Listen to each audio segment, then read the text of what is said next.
Alors, salut la famille. C'est encore votre frère, le soldat du RHDP. Voilà, d'entrée, je vais demander aux gens de ne pas trop se concentrer sur mon nom, mon pseudo de communication, soldat du RHDP. Certes, ça peut paraître, comment on appelle, trop politique, mais moi je suis véridique aussi. Voilà, car il y a des choses qui ne sont pas positives, quel que soit le pouvoir qui est en place, certes, je suis du RHDP, mais je vais en parler. Alors, aussi pour agir là-dessus, monsieur le DG du transport, je ne suis pas au volant, hein. Caméra allumée, stoppée dans un parking, j'ai fait ma vidéo. Donc, il ne faut pas après voir ma photo pour dire ce conducteur a appelé à une séance de travail. Pardonnez. Bon, ma vidéo d'aujourd'hui, c'est concernant cette polémique sur l'affaire des Libanais. Je vois beaucoup de choses, beaucoup de vidéos, des panels même qui sont montés spécialement pour ça. Tandis d'autres qui défendent la cause des Libanais, d'autres qui défendent la cause du groupe qui suit, comment il s'appelle le gars là. Bon, tiens, ce qu'on le sultan, très bien.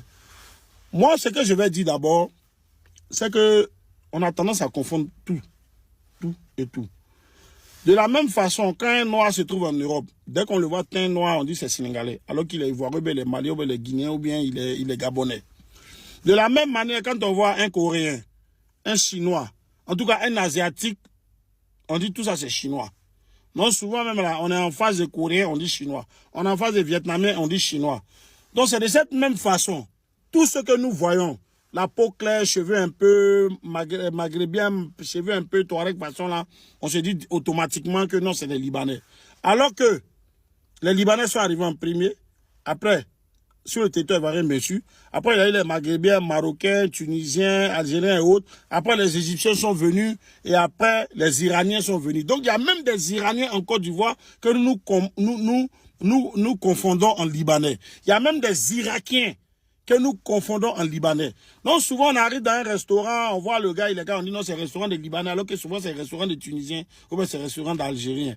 Donc, on n'arrive pas à démarquer ceux-là tant qu'on ne prend pas les pièces pour vérifier. Alors, il arrive que un Tunisien commet une gaffe et nous, de passage, quand on voit, on dit, ah, les Libanais sont fait quelque chose. Cela ne signifie pas que certains Libanais ne sont pas des fauteurs de troubles. Ah oui, ça, il faut qu'on le dise clairement. Il y a des Libanais, là. Eux, ils sont chez nous en Côte d'Ivoire, ici. Tu vas penser que nous sommes des sous-hommes. Ils ont des comportements bizarres, des comportements tordus. Il faut ce qui leur plaît. Et quand ils ont affaire à quelqu'un de la peau noire, ils veulent être agressifs. Alors que nous sommes dans notre pays. On est désolé. Tu peux pas quitter chez toi pour venir faire ce que toi tu veux faire ici. C'est pas possible. C'est pourquoi je préfère que les gens changent le langage pour dire certains Libanais avec des faux comportements doivent être combattus.